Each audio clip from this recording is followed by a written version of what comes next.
माननीय सदस्यगण, मुझे अत्यंत दुख के साथ हमारे दो साथियों सर्वश्री मोहन एस डेलकर और श्री नंद कुमार चौहान तथा 7 पूर्व साथियों सर्वश्री राजेंद्र कुमार शर्मा, शरदकर, M.R.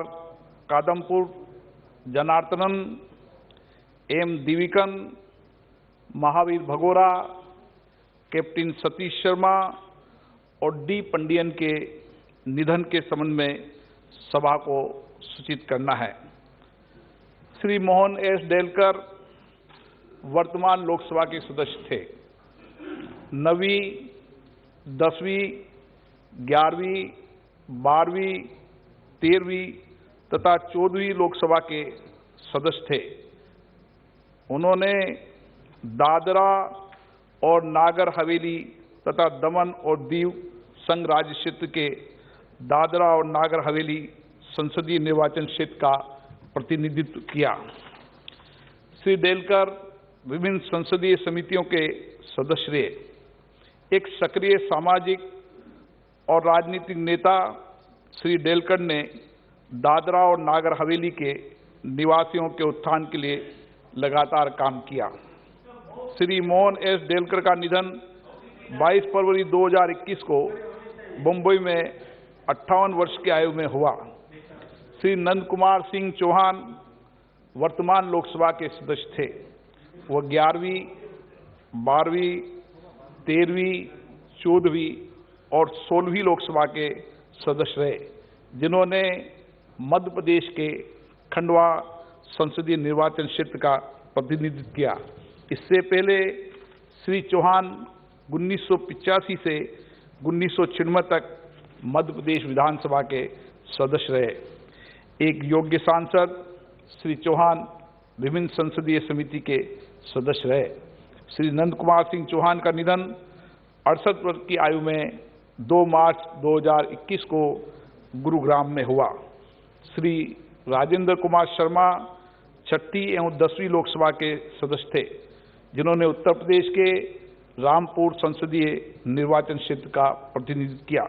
इससे पहले श्री शर्मा 1969 से 1974 तक उत्तर प्रदेश विधानसभा के सदस्य रहे, जिन्होंने उत्तर प्रदेश विधानसभा की विभिन्न समितियों में भी सदस्य के रूप में कार्य किया। श्री राजेंद्र कुमार शर्मा का निधन 20 अगस्त 2020 को उत्तर प्रदेश के ग्रेटर नोएडा के में 80 वर्ष की आयु में हुआ। श्री शरदकर 6ठी लोकसभा के सदस्य थे, जिन्होंने ओडिशा के कटक संसदीय निर्वाचन क्षेत्र का प्रतिनिधित्व किया। शरदकर 3 कार्यकाल के लिए ओडिशा विधानसभा के सदस्य भी रहे। उन्होंने ओडिशा विधानसभा के अध्यक्ष के रूप में कार्य करने का गौरव प्राप्त हुआ। श्री कर ने ओडिशा सरकार में कई कार्यकाल के लिए मंत्री के रूप में भी कार्य किया। वे ओडिशा विधानसभा की विभिन्न समितियों के सभापति भी रहे। श्री शरदकर का निधन 12 अक्टूबर 2020 को ओडिशा के भुवनेश्वर में 81 वर्ष की आयु में हुआ। श्री M.R. कादम्बर जनार्दनन 8वीं, 9वीं, 10वीं और 12वीं लोकसभा के सदस्य थे, जिन्होंने तमिलनाडु के तिरुनेलवेली संसदीय निर्वाचन क्षेत्र का प्रतिनिधित्व किया। श्री जनार्दनन ने कार्मिक, शिकायत और पेंशन मंत्रालय तथा वित्त मंत्रालय में केंद्रीय राज्य मंत्री के रूप में कार्य किया। जनार्दनन एक योग्य सांसद थे, विभिन्न समितियों के सदस्य रहे। श्री M. कादम्बर जनार्दनन का निधन 26 दिसंबर 2020 को तमिलनाडु के तूतुकुड़ी में 51 वर्ष की आयु में हुआ।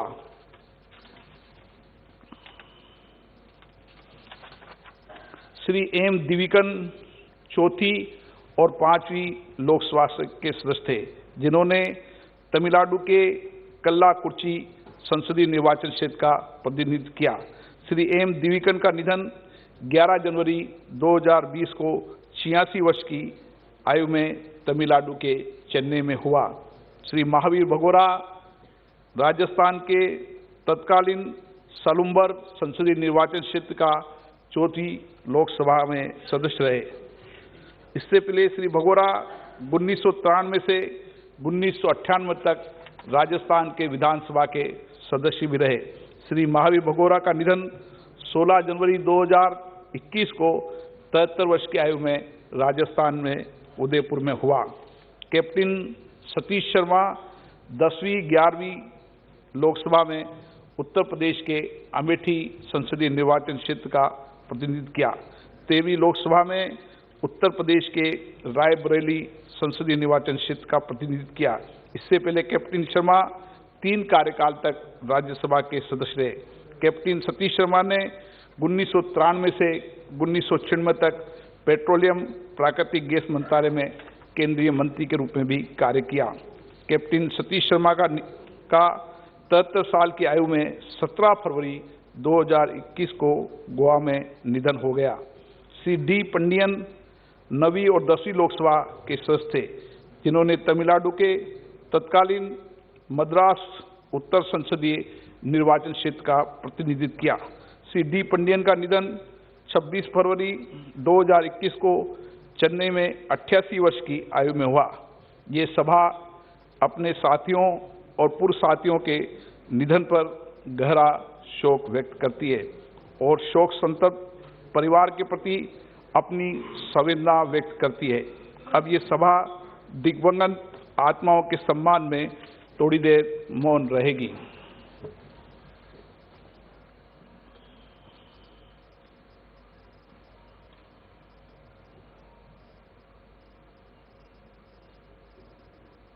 ओम शांति। सभा की कार्रवाई अपराह्न 5 बजे तक के लिए स्थगित की जाती है।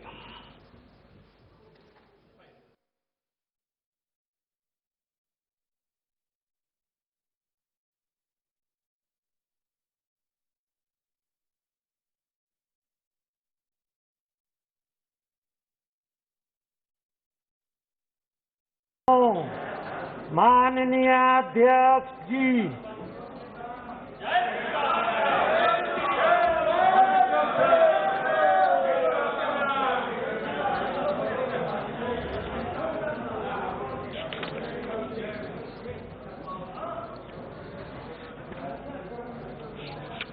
माननीय सदस्यगण,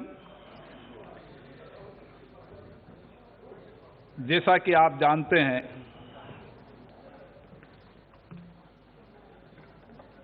कि 8 मार्च पूरे विश्व में अंतर्राष्ट्रीय महिला दिवस के रूप में मनाया जाता है।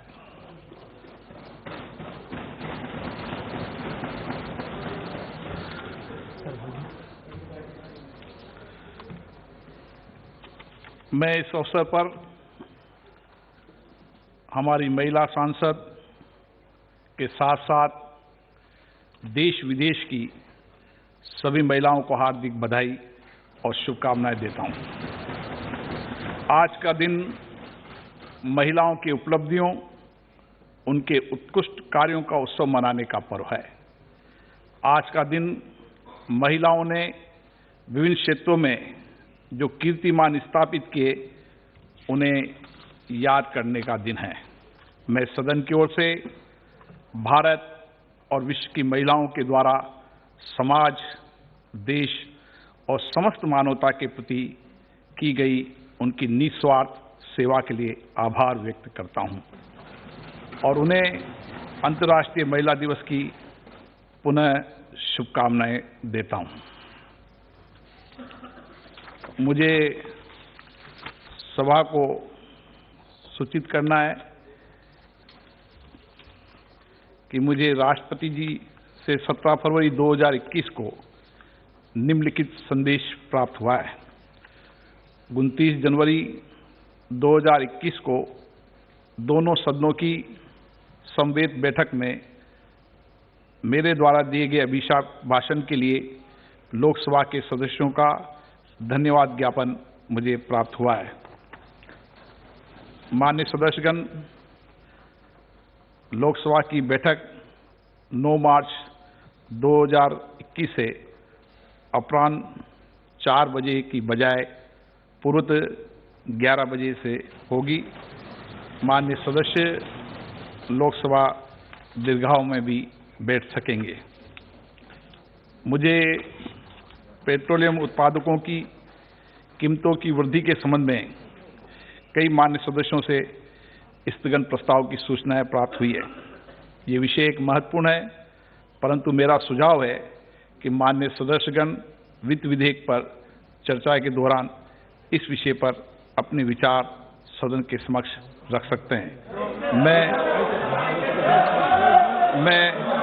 किसी भी स्थगन प्रस्ताव की सूचना की अनुमति देता हूं।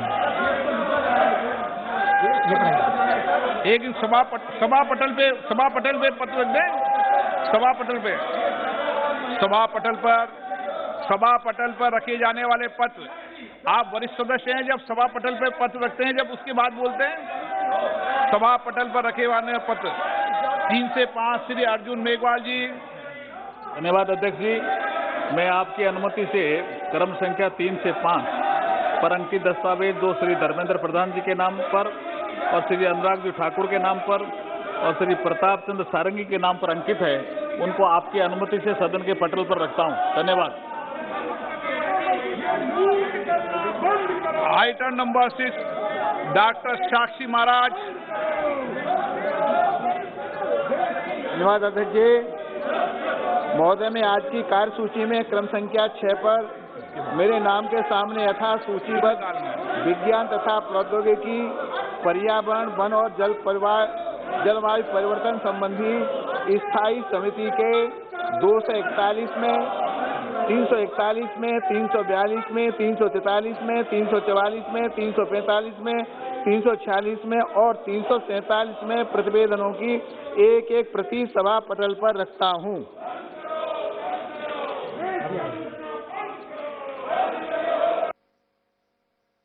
Sharma.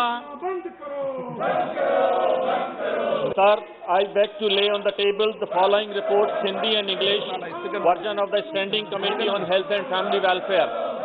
125th report on action taken by the government on the recommendations and observations contained in 118th report on demands on grants 2020 and 2021, demand number 42 of the Department of Health and Family Welfare.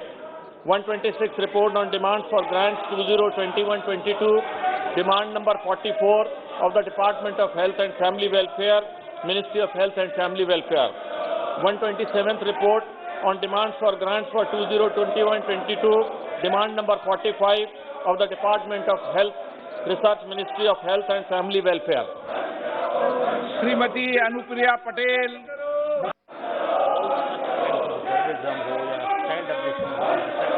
महिला हो, बहन हो, इनके ऊपर अन्याय अत्याचार हो रहे हैं। महंगाई के वजह से वो खाना पका नहीं रहे। देश के कई लोग भूखे जी रहे हैं। Relating to the Ministry of New and Renewable Energy and the 7th report on the demands for grants 2021-22 relating to the Ministry of Power. कम करें। 9 राधा मोहन सिंह जी।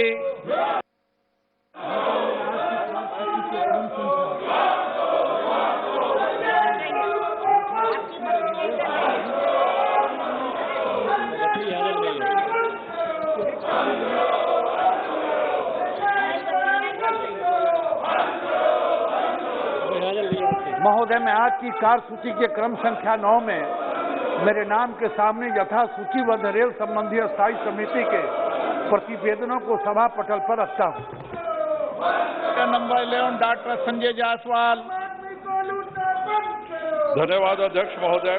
मैं आज की कार्यसूची में मेरे नाम के सम्मुख क्रम संख्या 11 पर यथा सूचीबद्ध जल संसाधन संबंधी स्थायी समिति का 10वां और 11वां प्रतिवेदन प्रस्तुत करता हूं। आइटम नंबर 10 श्री जगदम्बा पाल जी।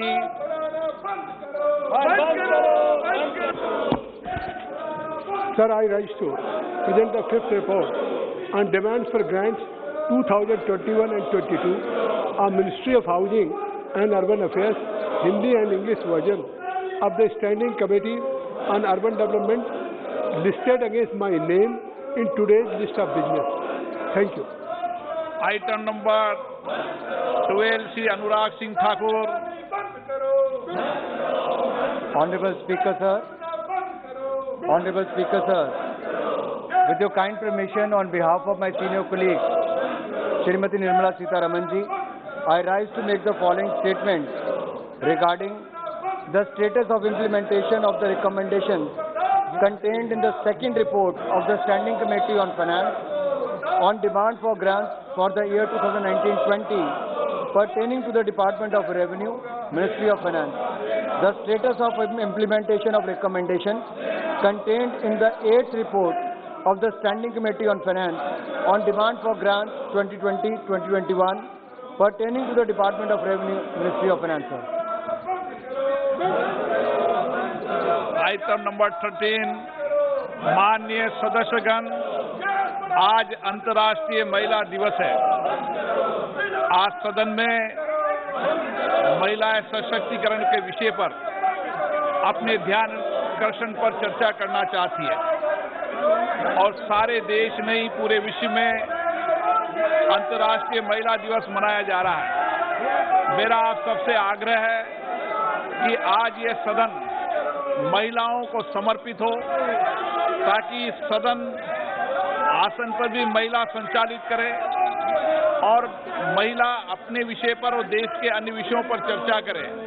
इसलिए मेरा आपसे आग्रह है, माननीय सदस्य, आप कृपया आसन पर विराजे। मैं आपके नेता को बोलने की इजाजत दूंगा। बोलिए। सबसे पहले सरकार को गुजारिश करूंगा, वोमेन रिजर्वेशन बिल पारित करे इस सदन में। कांग्रेस की पार्टी और कांग्रेस पार्टी की नेत्री मैडम सोनिया गांधी ने ये बस तरीके से कहा, वोमेन रिजर्वेशन बिल आज ही रेजोल्यूशन पारित किया जाए। और सर, गैस की दाम, पेट्रोल की दाम, डीजल की दाम जिस तरीके बेतहाशा आप सभी महिला की अत्याचार कर रही है। आज महिला सशक्तिकरण का पर चर्चा लाई गई है, महिलाओं के द्वारा ध्यान आकर्षण लाया गया है। माननीय संसदीय कार्य मंत्री जी, आप क्या कहना चाहते हैं? सर, आपने जो निर्णय किया है, ये निर्णय बहुत अहम है। It is very important. You have taken a decision to run the entire house. This entire proceedings of today, it has to be run by our women members. That decision you have taken, it is a very right decision, sir, and I appeal to them, since a calling attention is already admitted by women members, kindly it may be allowed to continue, and if they want, this can be converted, this calling attention can be converted into a 193 discussion. That is rule 193 discussion, that is short duration discussion. Government उसके लिए भी तैयार है।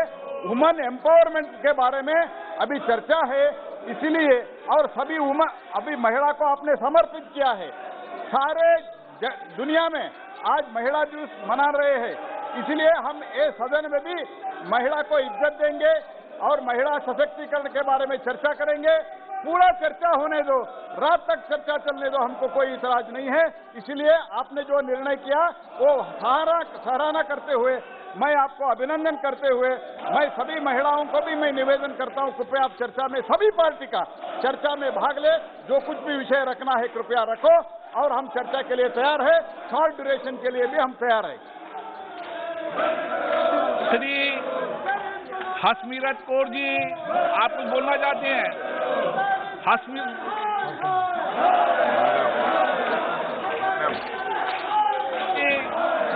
कुछ बोलना चाहती हैं? आप बताइए, बोलिए। सर, शुक्रिया सर। मैं आपसे निवेदन करूंगी कि महिला दिवस है और आज महिलाओं को इफेक्ट करने वाले सबसे गर्म मुद्दा है कि कैसे गैस के रेट बढ़ रहे हैं, पेट्रोल डीजल के बढ़ रहे हैं, महंगाई बढ़ रही है। तो सर, जहां ये मुद्दा भी जरूरी जरूरी है वहाँ पहले महिलाओं की चर्चा करने के लिए आप समय दें और उसके बाद ये अलाउ करें कि महंगाई के मुद्दे में गैस, पेट्रोल, डीजल की बढ़ती हुई कीमतों को कैसे नीचे लाया जाए, उस पर चर्चा जरूर हो। हाँ, परिवार महिला कैसे चलाएगी सब? आज रसोई गैस का कीमत देख लीजिए, पेट्रोल डीजल की कीमत देख लीजिए, क्यों जब कच्चा तेल का कीमत बढ़ गया है तो क्यों केंद्र की सरकार इसको कम क्यों नहीं करती? और ये कांग्रेस पार्टी को पंजाब में सबसे ज्यादा टैक्स ये पेट्रोल और डीजल पे वैट लगता है, तो ये कांग्रेस पार्टी पंजाब में लगा रही है सर। ये किस मुंह से बोले? पहले खुद अपने राज्यों में घटाएं, उसके बाद केंद्र को बोले। आप अपनी अपनी जगह तो मैं आपसे निवेदन करूंगी कि इनको बोलने का मौका। आप सदन में अपने अपने आसन में विराजें। आज अंतर्राष्ट्रीय महिला दिवस है। आप हमारी माननीय महिला सांसदों को अपने विचार व्यक्त करने दें। माननीय सदस्य प्लीज अपने अपने आसन में विराजें। सदन की कार्रवाई शाम को 7 बजे तक के लिए स्थगित की जाती है।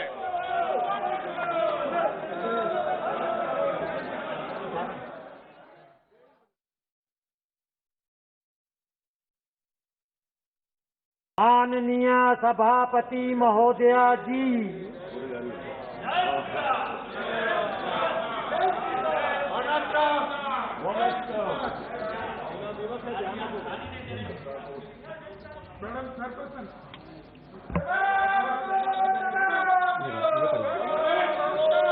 नियम 3 जिन माननीय सदस्यों को आज नियम 377 के अधीन मामलों को उठाने की अनुमति प्रदान की गई है, वे अपने मामलों को अनुमोदित पाठ को 20 मिनट के अंदर व्यक्तिगत रूप से सभा पटल पर रख दें।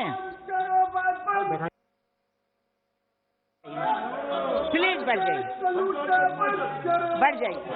आप लोग बहुत अच्छे लोग हैं, जनता देख रही है, वो आप अपना बात रखिएगा। आज महिला दिवस है, सुनिए हमारी बात सुनो। सबके घर में महिला है, महिला तो सबके घर में है, सबको सम्मानीय है। एक सेकंड, आज महिला दिवस पर महिलाओं का आदर कीजिए, महिला की शक्ति को आप समझिए। आपके घर में भी महिला है, बेटी है, पत्नी है, माँ है। प्लीज प्लीज प्लीज आप लोग पढ़ जाइए। आज महिला सशक्तिकरण का दिन है, महिला दिवस है, इसलिए आप लोग प्लीज बैठ जाइए, प्लीज बैठ जाइए।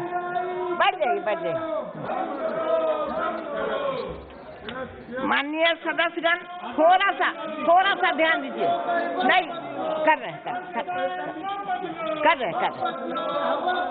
माननीय सदस्यगण, जैसा कि आप सभी को ज्ञात है, आज पूरे विश्व में अंतर्राष्ट्रीय महिला दिवस मनाया जा रहा है। आज की कार्यसूची में महिला सशक्तिकरण के मुद्दे पर श्रीमती नवनीत रवि राणा एवं डॉक्टर बीबी सत्यवती के नाम से एक ध्यानाकर्षण प्रस्ताव सूचीबद्ध है। यह अत्यंत महत्वपूर्ण विषय है और अधिकाधिक सदस्य, विशेषतः महिला सदस्य, इस विषय पर अपने विचार रखना चाहती हैं, जो कि ध्यानाकर्षण प्रस्ताव के प्रारूप में संभव नहीं है। इसलिए सदन की भावना का सम्मान करते हुए ध्यानाकर्षण प्रस्ताव के अंतर्गत सूचीबद्ध इस चर्चा को नियम 193 के अधीन अल्पकालीन चर्चा के रूप में लिए जाने की अनुमति दी है, जिससे ज्यादा से ज्यादा सदस्यों को बोलने का अवसर मिल सके। श्री नवनीत रवि राणा जी, आप बोलिए। Doctor B B Satyavathi ji.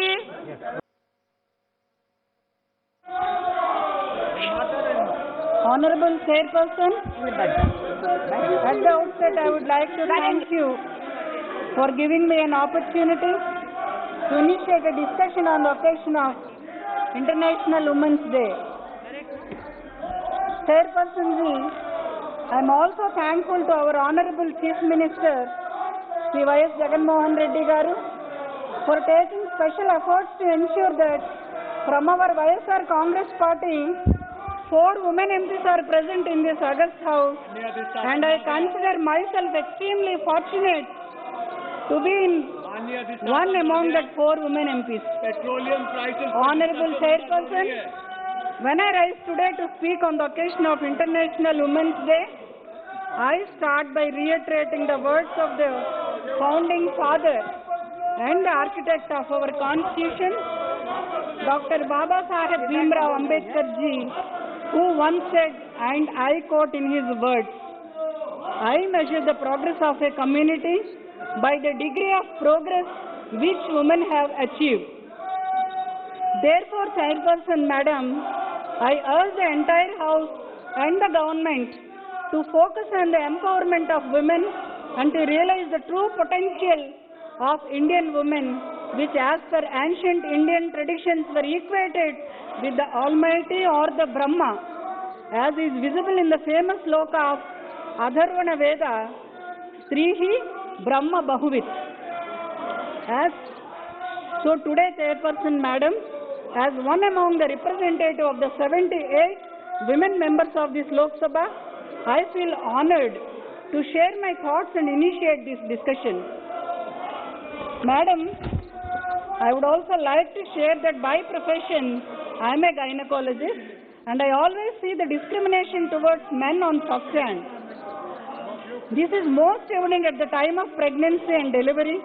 I have always tried to contribute in my own small way towards changing the perception of women both politically as well as professionally.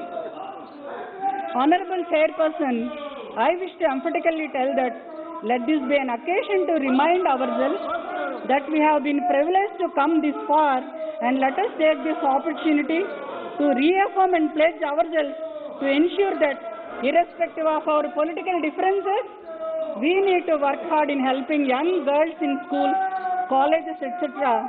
to come up in life and break the shackles of patriarchy which they will be facing at every stage of their life.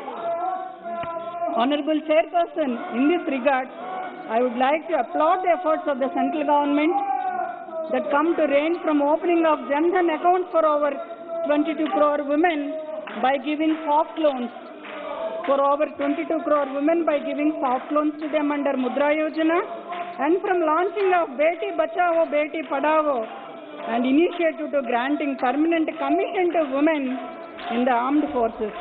It's a matter of delight that such efforts have led to gross enrollment ratio of women in education and now being higher than males at all levels, something which has already been previously highlighted by the Honorable Finance Minister Srimati Nirmala Sitharaman ji.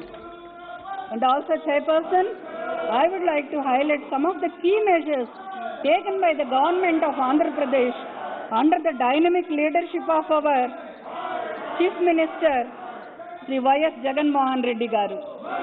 Chairperson Madam, as it is seen that malnutrition, stunting of growth, wasting and underweight conditions among children and anemia among women are endemic in certain areas of our state of Andhra Pradesh, and therefore to improve this situation, government has launched YSR Sampurna Poshana program and cover 3.18 lakh children and 0.66 lakh pregnant and lactating mothers in 77 scheduled and tribal subplan mandals spread over 7 integrated tribal development agencies. Honorable Chairperson Madam, as a part of Honorable Chief Minister Sri Y.S. Jagan Mohan Reddy sir's constant efforts to empower women through various income support and direct benefit transfer schemes, YSR Cheyuta is supposed to play a cardinal role in leveraging the potential of women aged between 45 to 60 years in the state of Andhra Pradesh. The scheme envisages to provide a financial assistance of Rs 18,750 per annum to women of SC, ST, BC and minority communities for 4 years starting from 2020 to 21. Chairperson Madam, the role of women in the state's rural and unorganized economy pivots around SHG ecosystem. Thus, to that end, YSR Asara program proposes to reimburse the entire outstanding bank loan of women SHG as on the 11th April 2019 to the tune of 27,168.83 crore in 4 installments from the year 2020. Chairperson Madam, with respect to women's safety, it's a very important point from our state government of Andhra Pradesh. It has taken special steps for enhancing women's safety and security by enacting the stringent AP Disha Act 2019. Amendments in the Indian Penal Code and Criminal Procedure Code have been made for ensuring completion of investigation and trial within 27 working days and for providing death penalty in cases of sexual offences against women and children. To implement the AP Disha Act 2019, the government has also sanctioned establishment of 13 exclusive special courts, appointment of 13 special public prosecutors, upgradation of women's police stations as Disha police stations, augmentation of facilities for setting up of Disha forensic labs, setting up of Disha call center and Disha app, establishment of Disha facilities in teaching and district hospitals, and dissemination of standard operating procedure for investigation of cases of sexual offences against women and children. Dr. Sanghmitra Maurya ji, Madam, Dr. I also ask for central government support to provide. बहुत बहुत धन्यवाद। This year, Honorable Chairperson Madam, as per his commitment towards women empowerment, our Honorable Chief Minister of Andhra Pradesh, Sri Y.S. Jagannath Reddy Garu, has decided to take various measures in this direction, which will come to include granting of 5 additional casual leaves to women working as state government employees, 10% discount to women on purchase of mobile phones on the occasion of International Women's Day, and signing up of an MOU with the Society for Elimination of Rural Poverty and the Mission for Elimination of Poverty in Municipal Areas and the Hindustan Unilever for making sanitary pads available at YSR Cheyuta shops at affordable prices. And hence, Speaker Sir, Honorable Chairperson Madam, I would like to request the government, central government, to financially support the state of Andhra Pradesh, including all the pro-women measures, and also to replicate the best practices adopted by the AP government at the center as well as other states also. Honorable Chairperson Madam, Economic Survey 2021 has called for a bunch of सभापति महोदया, for female workers. महोदया, आज अंतर्राष्ट्रीय महिला दिवस के अवसर पर हमें अपनी बात को रखने का मौका मिल रहा है। मैं इसके लिए आभार व्यक्त करती हूँ और साथ ही साथ अपने विपक्ष साथियों को ये भी कहना चाहूंगी कि साल में एक दिन यदि महिलाओं को मिलता है और इस लोकसभा अध्यक्ष जी ने यदि हम महिलाओं के नाम पर एक दिन दिया है, उस पर चर्चा करना चाहते हैं, तो हमारे विपक्ष को उसका सहयोग करना चाहिए, ना कि महिलाओं के हक और अधिकार को छीनने के लिए यहाँ पर खड़े होकर के नारेबाजी करने का काम करना चाहिए। महोदया, मैं बहुत बड़ी बड़ी बात तो नहीं करूंगी, लेकिन आज महिलाओं के साथ जो वास्तव में हो रहा है, मैं उस पर चर्चा जरूर करना चाहूंगी, क्योंकि वो जो महिलाओं के साथ हो रहा है वो कहीं न कहीं विपक्ष के द्वारा उन चीजों को बढ़ावा दिया जाता है। महोदय, इतिहास गवाह है, आजादी से लेकर के आज तक प्रत्येक क्षेत्र में महिलाओं ने अपनी हिस्सेदारी निभाई है, और हिस्सेदारी ही नहीं बल्कि अपने कर्तव्यों को बखूबी निभाने का काम किया है। यदि महिला घर को देखती है तो परिवार को और बच्चे को अच्छे से परवरिश करने का और घर को देखने का कार्य करती है। कामकाजी महिला के रूप में घर से बाहर निकलती है या राजनीतिक के रूप में घर से बाहर निकलती है तो उसको भी बखूबी निभाने का काम करती है। लेकिन फिर भी न जाने क्यों हमारा समाज महिलाओं को वो सम्मान नहीं देना चाहती है जिसकी वो हकदार है। इस देश की राष्ट्रपति, इस देश की प्रधानमंत्री, यहाँ तक कि लोकसभा अध्यक्ष भी महिला रह चुकी हैं, लेकिन आज कहीं न कहीं हमारा अधिकार और हक हमसे दूर है। हम यदि अन्य क्षेत्रों की भी बात करें चाहे कल्पना चावला की बात करें या फिर सुनीता विलियम की बात करें जिन्होंने अंतरिक्ष में उड़ानें भरी, या हम संतोष यादव की बात करें जो 3 बार हिमालय को नापती हैं, ऐसी एक नहीं आज की तारीख में हजारों ऐसा हमारी महिलाओं का कार्य देखने को मिलेगा। लेकिन फिर भी महिलाओं को शारीरिक और बौद्धिक रूप से कमजोर माना जाता है, पहले भी माना जाता था और आज भी। जबकि अगर महिलाएं कमजोर होती तो आज शिक्षा का अधिकार हम सबको दिलाने के लिए माता सावित्रीबाई फुले ने जो लड़ाई लड़ी और उस लड़ाई को लड़ करके हम सबको शिक्षा का अधिकार दिलाने का काम किया, वो अधिकार वो हम सबको नहीं दिला पाती यदि वो शारीरिक और मानसिक रूप से कमजोर होती। यदि महिलाएं कमजोर होती तो वो रानी की लक्ष्मी नहीं होती, यदि महिलाएं कमजोर होती तो वो दुर्गा, चंडी और काली नहीं होती। आज यदि हमें शक्ति की जरूरत होती है, साहस की जरूरत होती है, तो हम माँ काली, माँ दुर्गा, माँ चंडी के नाम का जाप करते हैं। आज हमें शिक्षा की जरूरत होती है तो हम माँ सरस्वती के नाम को लेते हैं और माँ सरस्वती की पूजा करते हैं। आखिर वो भी तो महिला ही थी। तो समय समय पर महिलाओं ने अपने आप अपनी ताकत को दिखाया है और आज समाज को भी उस ताकत को देखना और पहचानना होगा। किसी भी वेद या पुराण में नहीं लिखा है कि महिलाओं को बराबर का हक अधिकार ना दिया जाए, लेकिन हमारा समाज कहीं न कहीं आज जिन वेदों और पुराणों को मानता है उनकी भी अनदेखी करने का काम करता है और महिलाओं को पीछे रखने का काम करता है। तथागत भगवान बुद्ध ने भी महिला और पुरुष को शारीरिक एवं मानसिक एवं आध्यात्मिक रूप से बराबरी का दर्जा देने का काम किया था। और उसी कड़ी में यदि हम सनातन की भी बात करते हैं तो गौरी पार्वती, गौरी शंकर की बात करें, सीता राम की बात करें या राधे कृष्ण की बात करें, हर जगह महिलाओं को ही बढ़ावा दिया गया, लेकिन आज वो इस समाज को स्वीकार नहीं है। महोदया, लोग कहते हैं महिलाएं कमजोर होती हैं।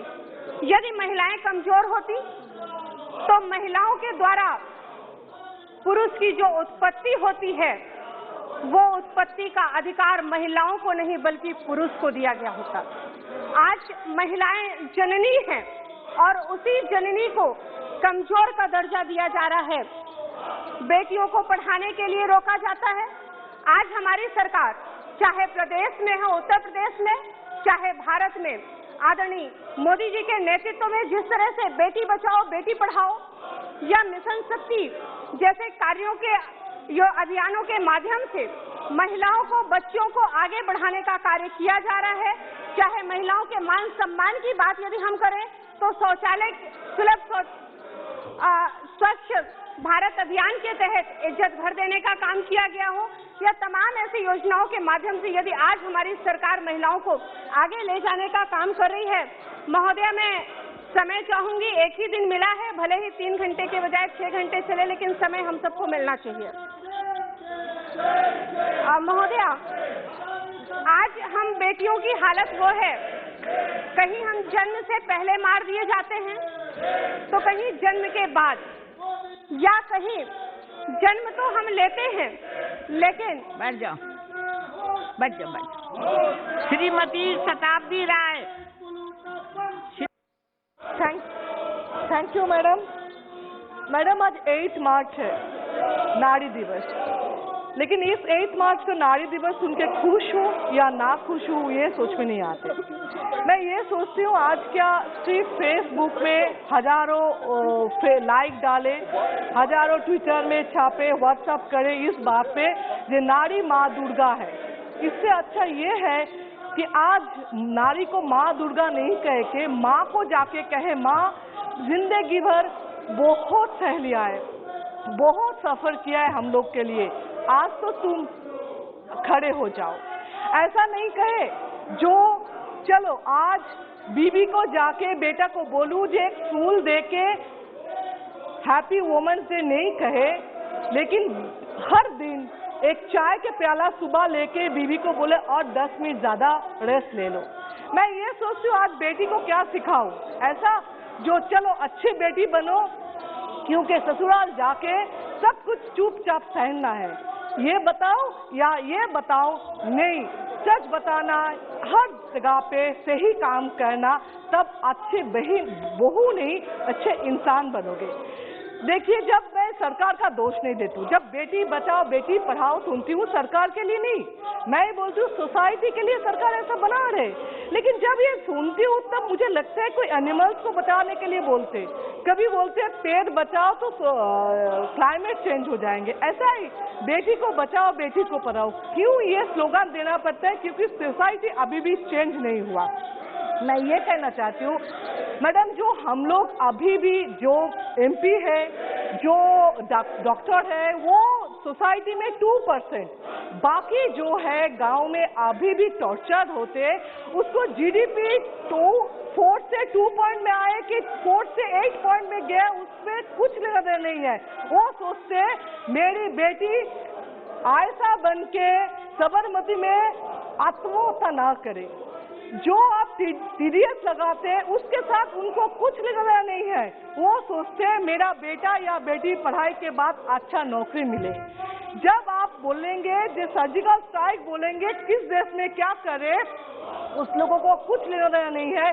उस लोग ये सोचते हैं मेरा बेटा और मेरा स्वामी जब बाहर जाएंगे रात को ध्यान से जिंदा वापस आए, कोई क्रिमिनल से गोली से मार ना दिया जाए। मैं मैडम ये बोलना चाहती हूँ, जो जैसे ये बिल होता है, लेकिन ये बात है जो आज मैं मजाक से बोलती हूँ, मेरा मदर टंग हिंदी नहीं है इसलिए गलत हो जाती है थी में थे में, लेकिन जब मैं बोलती हूँ मुझे गुस्सा आ रही है तो कोई मुझे सिखाते गुस्सा आ नहीं रहा है, गुस्सा आ रहा है। जब मैं बोलती हूँ शर्म आता है, बोलते नहीं शर्म आती है, इसमें भी जेंडर चेंजेस है, लेकिन मैं जानबूझ के वो ठीक नहीं करूंगी। मैं बोलूंगी गुस्सा आ रही है, मैं बोलूंगी जो हाँ शर्म आना चाहिए, आता है, आती नहीं है। मैं ये बोलना चाहती हूँ देखिए आज जो दिन है इसमें हम लोग ये भी शपथ करें, ये भी संकल्प लो, जो लॉ क्या बना रहे, बिल क्या पास हो रहे, सुप्रीम कोर्ट में जजमेंट क्या दे रहे, उसके बाद महिला को आगे बढ़ने के लिए जजमेंट आ रहे, ये बिल आ रहे महिला को आगे जाने के लिए। ऐसा हम लोग संकल्प ले आज वुमेन्स डे में, जो हम लोग इसको मिसयूज नहीं करेंगे। लेकिन देश को भी एक संकल्प लेना होगा, जैसे हम लोग पोलियो मुक्त दिन सोचते, ऐसे भर्षण मुक्त भारत चाहिए, ऐसे हम लोग को दहेज मुक्त भारत चाहिए। Thank you.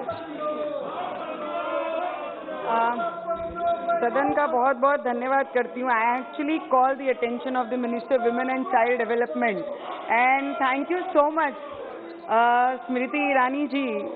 सबसे पहले तो मैं सदन में सभी सदस्यों का महिला दिवस के शुभकामनाएं देती हूँ। विशेष रूप से सदन में उपस्थित सभी सांसदें, उपस्थित मेरे वरिष्ठ सहयोगी आदरणीय श्रीमती सोनिया गांधी जी, श्रीमती रमा देवी जी, श्रीमती निर्मला सीतारामन जी, श्रीमती हरसिमरत कौर जी, श्रीमती स्मृति ईरानी जी, इनसे मैं व्यक्तिगत रूप से कुछ ना कुछ ये सदन में पिछले 2 सालों से बहुत कुछ, इनके पेशेंस के मामले में, इनके कामों के मामले में, इनके आंसर्स के मामले में किस तरीके से काम करते हैं, बहुत व्यक्तिगत रूप से मैं यहाँ पर सीख रही हूँ।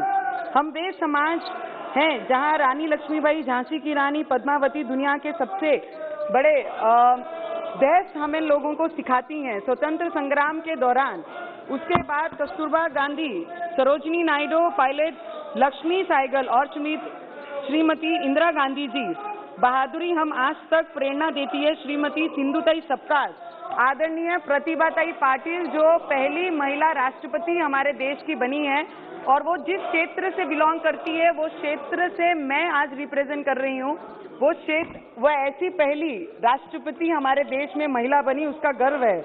आज टेक्नोलॉजी के अनुदित युग में महिला अपने पुरुष सहयोगियों के साथ समान रूप से योगदान दे रही है। भारत की मिसाइल महिला टेक्सी थॉमस, रोहिणी गोडबोले और नंदिनी हरिनाथ भारत की टेक्नोलॉजी रेवोल्यूशन की आगाज किया।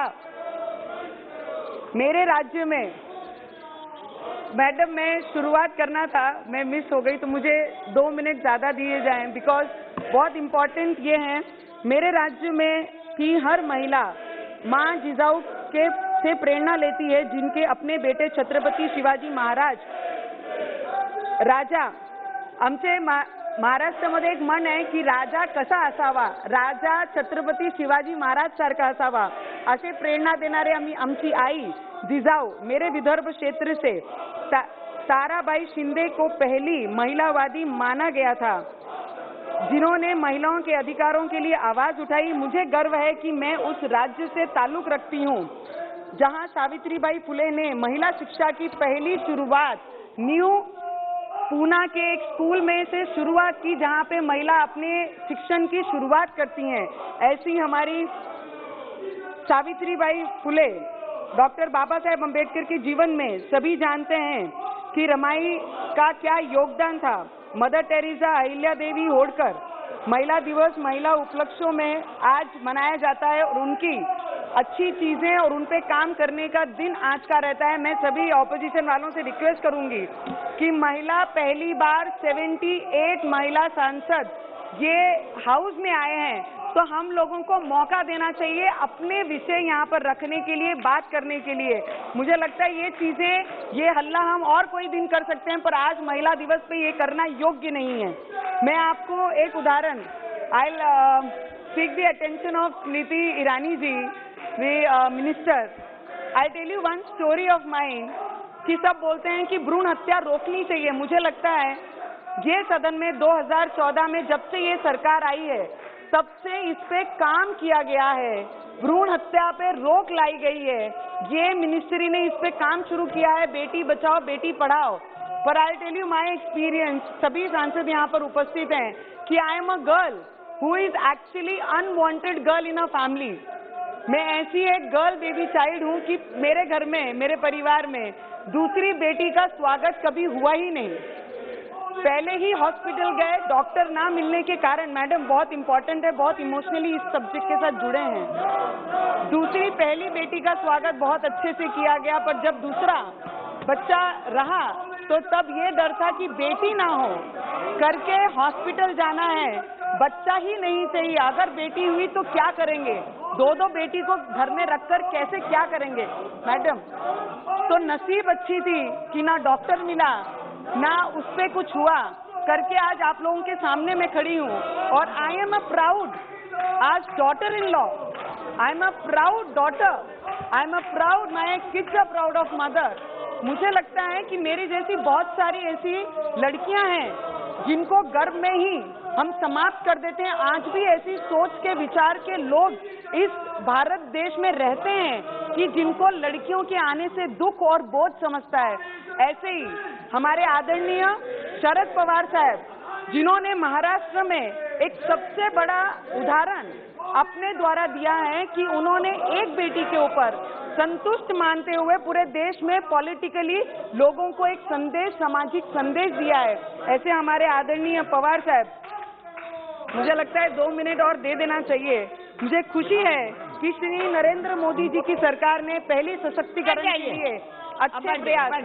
मैडम अरे बड़ी दुख के साथ आपको हम बैठने के लिए कह रहे हैं मैडम। आज महिला दिवस एक दिन के लिए हमारे भाइयों को तकलीफ है। चीजें सुन लीजिए please, give us 2 minutes to talk and finish my speech. Please बैठ जाइए। मेरी बहुत दुख के साथ आज मैं अपने मन को मान कर इन लोगों से आग्रह करने के बाद भी नहीं माने। एक सेकंड। और सभा की कार्रवाई अरे बोलो भाई। Madam 2 minute. मुझे खुशी है कि श्री नरेंद्र मोदी जी की सरकार ने महिला सशक्तिकरण के लिए अच्छे प्रयास कर रही है। इस दौरान भारत के इतिहास में आर्मी में महिलाओं को परमानेंट कमीशन दिया गया। इस वक्त INSV के तरुणी जो कि पहले ऑल विमेन क्रू थी, उसकी दुनिया की परिक्रमा पूरी की। जैसे महिला माझी रक्षा मंत्री निर्मला सीतारामन जी ने हरी झंडी दिखाई। हाल ही में 9 जनवरी को एयर इंडिया की ऑल विमेन पायलट टीम ने उत्तरी ध्रुव से होकर जाने वाली सबसे लंबी हवाई मार्ग अपनी यात्रा सभा की कार्रवाई मंगलवार दिनांक 9 मार्च 2021 को प्रातः 11 बजे तक के लिए स्थगित की जाती है।